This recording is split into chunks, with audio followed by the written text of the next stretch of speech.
Մահաքիայի մարգարեում մեջ կգարտանք իմ ուխտը ղևի հետ յանքի և խաղաղության ուխտ է։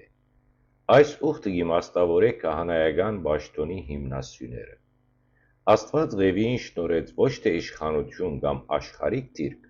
այլ երկու՝ հավիտենական պարգև, յանք և խաղաղություն։ Այսինքն քահանան կոչված է իր ծառայությամբ յանք սփռելու հավատացյալներու մեջ և խաղաղություն փաշխելու համայնքին։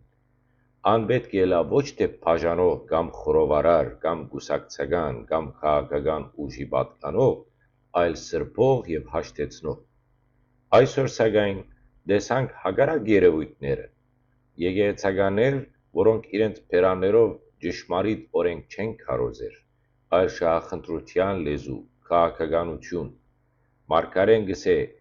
«Նա խաղաղությամբ և ուղիղ ընթացավ ինձ հետ և շատերուն ին անիրաւութենէն դարձի բերաւ»։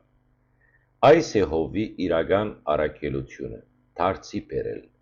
Այսօրվա եկեղեցականը, եթե իսկապես կձգտի ղևիի ուխտին, պետք է խուսափի քաղաքական գործարքներէն ու անձնական շահերէն։ Իսկական առաջնորդը կվերածվի ուղեցույցի, ոչ թե շահագործողի։